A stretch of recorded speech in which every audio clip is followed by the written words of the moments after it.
Hello, dear students. How are you all? I hope you all are doing well. We are back again with economics. I'm your teacher, Mr. Sohil Gajjar. Chapter number 2, Indian economy 1950 to 1990. This is the part 3 of our class.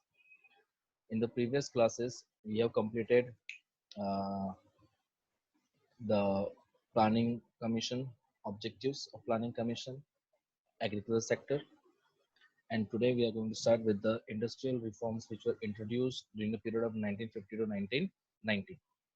Okay, so let's start.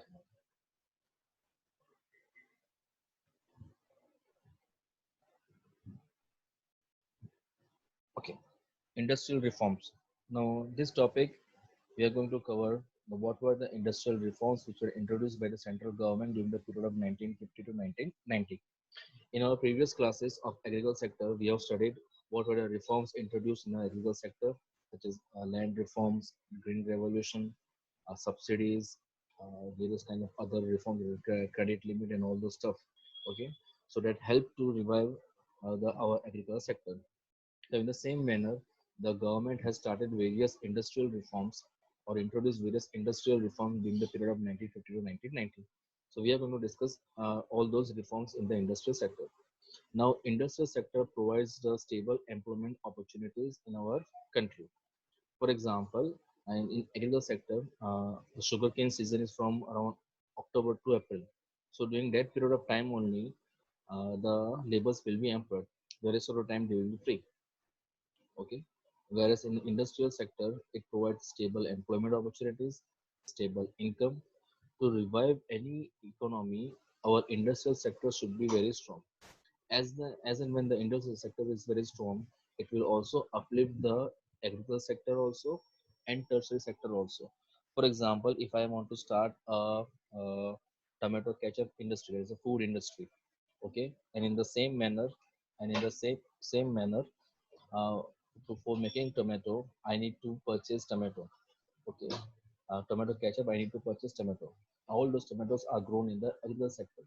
Okay, and to distribute my tomato ketchup in the different parts of the country, I need transportation facility to be in contact with my customer and dealers. I need telecommunication facility to protect my industry. I need insurance to further expand or diversify my industry. I need to take a loan from the banking sector. So banking, insurance, transportation, telecommunication are all part of tertiary sector, and purchasing tomato from the agriculture sector is all part of primary sector. So with the help of one industry, one food industry, okay, the primary sector also and the tertiary sector are also uplifted. So to revive any industrial, any economy, your industrial sector has to be very strong. So it provides stable employment opportunities in the country and also promotes and modernization and diversification. Okay, so the for the industrial development in our country during the period of 1950 to 1990, the more emphasis were given on the public sector companies. That means the government sector companies. Okay, there was a dilemma okay, by who should be given the more role, important role in the industrial development, the government or the private sector. So it was finally decided that the government will play an important role in the industrial development of the country. Now, these were the major reasons why the importance were given to the public sector companies or the government sector uh, rather than the private sector. Now, one reason was lack of capital. The private sector was not having the sufficient amount of capital to start the basic or heavy industries in an economy. In India during the period of 1950 to 1990.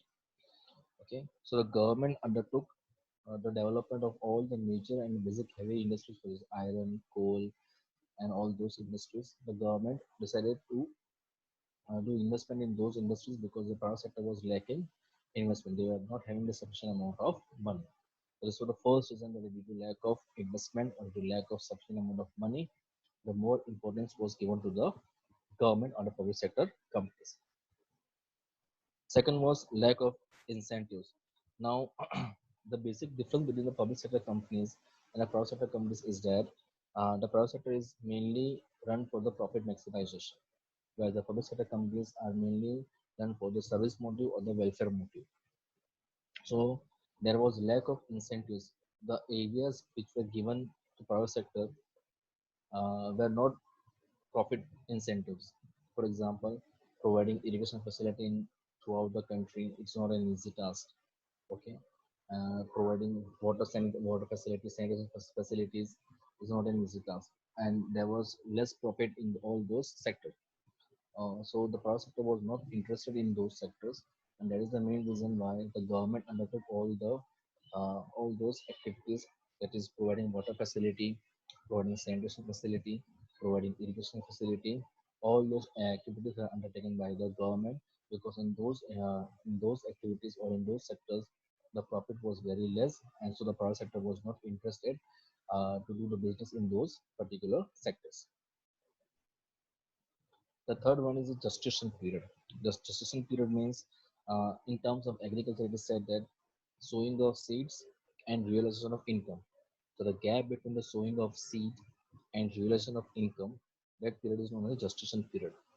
So gestation period was very high. You can see on the screen that they are sowing the seed and the tree is getting bigger, and from that tree they are taking the fruits and they are selling in the market. So when we sell the fruits in the market, when we are gaining the income, that period and the sowing of seed, the period between sowing of seed and realization of income, that period is known as gestation period. Okay, there were areas where the gestation period was very long. Okay, the capital requirement was very huge, humongous capital was requirement, and the realization of income was very less, or it is after a longer period of time. So the private sector was not also not interested in to take up those sectors in which the gestation period is very high. Fourth one was the economic concern. This is also one of the main reason why the importance was given to the public sector companies. The government was not interested to allow private sector in those areas where the economic concentration was very high. For example, areas such as stock market, areas such as atomic energy, areas such as insurance, areas such as banking. So the government was not interested to give these areas to the private sector. If these areas were given to the private sector, so then the private sector could easily adopt their monopoly, and they can mainly exploit the people also. So the government was not interested to give these areas to the private sector. So that is why the main reason the importance was given to the public sector. Okay, so there were some areas, instances of banking, insurance, which was at most importance to the economy, hence cannot be left for the private sector. If these areas are left open for the private sector, it will lead to economic concentration because their basic objective of the private sector is profit maximization, not the social welfare. Fifth one is the balanced regional development. If the private sector develop industries in those areas where they can easily reach the market, where all the transportation facilities are available, they were not interested to set up the industries in the backward areas. So that is why the government took up this challenge, and the government also developed industries in the various backward areas so that the government can easily achieve the objective of balanced regional development. The public sector only, the government sector can only bring the balanced regional development because their main motive was service motive, not the profit motive. Okay, the private sector were interested to develop the industries in those areas where they can easily avail the inputs at a cheaper rate. They can easily transport their products in a different market easily, so that they want those areas where the connectivity is very strong, where the resources are easily available, and where they can sell their goods at very easy. So it is not possible in all the areas. Okay, in backward areas it is not easily possible. So the private sector was not interested to develop their industries in those backward areas. So the government took up this challenge, and the government established the industries in the various backward areas. Okay, so that it can generate employment opportunities in those areas, and they can have their income, and they can come out from the poverty also. So that is why the importance was given to the public sector companies. These were the five basic reasons why the role of public sector was very most important during the period of 1950 to 1990. Number one was a lack of capital. The private sector was not having the sufficient amount of money to invest in those areas. Second was lack of incentive. There is lack of profit because the private sector is easily carried by the profit maximization. Third, gestation period was very long. Fourth, economic consumption. The government was not easy. The government was not interested to give the basic sectors to the private sector and balance regional development. These are the five reasons why the importance was given to the public sector than to the private sector. The next is the Industrial Policy Resolution 1956.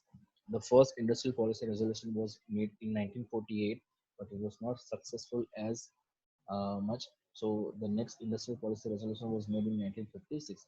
So in this industrial policy resolution, the industries were divided into three broad categories: Schedule A, Schedule B, and Schedule C. Schedule A consists of all those industries which are owned, controlled, and managed by the central government. There is no role of the state government or the private sector. Okay. Schedule A consists of all those industries which are owned, controlled, and managed by the central government, no role of the state government, and no role of the private sector. Okay. For example, industries like atomic energy, power generation, arms and ammunition, steel, all those industries were controlled, owned, and managed by the central government during the period of 1950 to 1990. Schedule B consists of all those industries which are owned and managed by the state government but were controlled by the central government. Schedule B consists of all those industries which are owned and managed by the state government but were controlled by the central government. So these industries were basically aluminum, synthetic fiber, plastic industry, chemical industries. So these were mainly owned and managed by the state government and controlled by the central government. So you can see that around in Schedule A and Schedule B, the major industries were controlled by the government only, whether it may be a central government or whether it will be a state government. Now Schedule C consists of all the remaining industries which were given to the private sector. Okay, so around two-thirds of the industries were controlled by the government, whether it may be a state government or the central government, and the remaining industries were given to the private sector. So Schedule C, the remaining industries were given to the private sector, and they were forced to set up the industries in the backward areas. The government, though, gave them the subsidies. They provided land at a cheaper rate. They gave tax concession. They provide subsidies on various kind of inputs. But for setting up industries in those areas or for establishing any industry by the private sector, the license was required. Okay, so this era is also known as a license Raj era. For private sector to establish any industry, any new industry, or to start any new product, or to expand their existing unit, or to diversify their existing unit, okay, or to set up an industry in other areas or other city or other state, for each and everything, license was required from the government. So this era is also known as the license Raj era. Okay, and there was a huge lot of corruption going on in distributing the license. Only the favorites of the government can get the license. So there was a huge lot of corruption in this area also. So that is why it is known as the license Raj era, the corruption era for the private sector. Okay, so this was the Industrial Policy Resolution 1956. There it would industries were categorized into three broad categories: Schedule A, Schedule B, and Schedule C.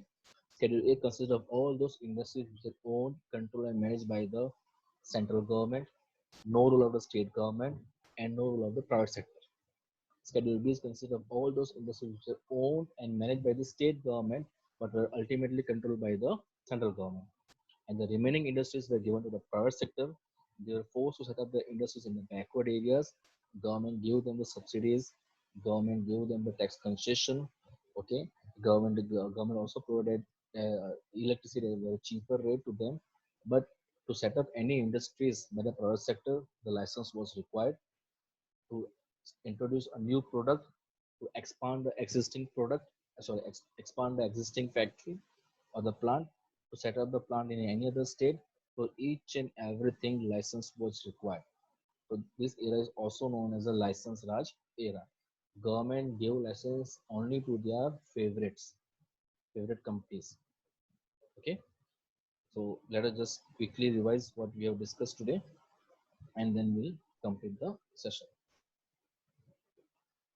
So, industrial to boost any economy or to grow any economy, your industry sector need to be very strong. Okay, industrial sector provide a stable employment and stable income in the economy. Industrial also uplift the various agricultural sector and the tertiary sector. So, to poor nation can only progress if they have a strong or a robust industrial base. So there was a dilemma that industrial sector should be controlled by the private sector or by the public sector. Public sector means the government. So it was then decided that the role of the public sector was very important in the industrial development. So these are the five main reasons why the importance was to be given to the public sector than the private sector. One, due to lack of capital, the private sector was not having an appropriate or sufficient amount of capital to invest in the basic or heavy industries. So the government took up those challenge. Second, there was a lack of incentives.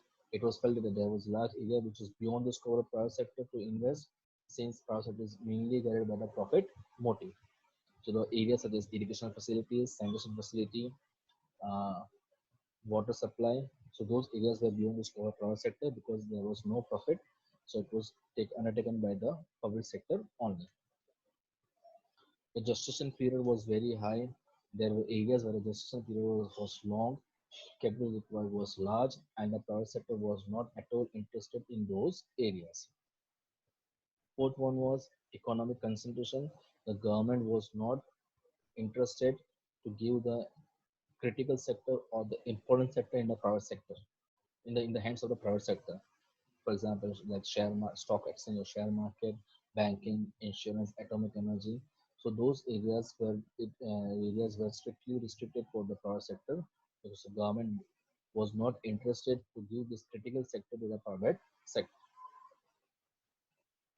Balanced regional development. Okay, only the public sector will be able to bring the balanced regional development in the country. So industrial policy resolution, the first industrial policy resolution was came in 1948. It was not as successful. So a new industrial policy resolution was introduced in the year 1956. Here the industries were categorized into three broad categories: Schedule A, Schedule B, and Schedule C. Schedule A consists of all those industries which are owned, controlled, and managed by the central government.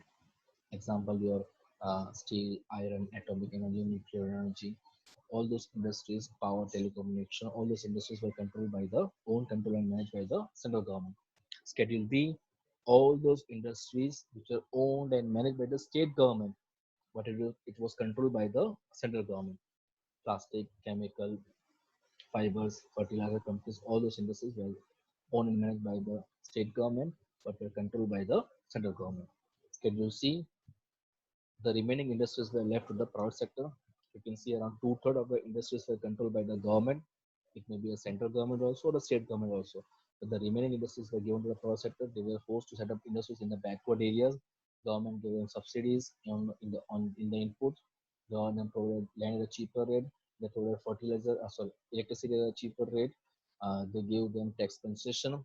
But to establish any new industry by the private sector, license was required. To introduce any new product, license was required. To expand the existing plant, license was required. To shift the existing plant to different areas or different cities, license was required. So this era was also known as the license Raj era. Okay. And now, if you are having any doubt, any queries, you can message me. Okay. Take care and goodbye, students.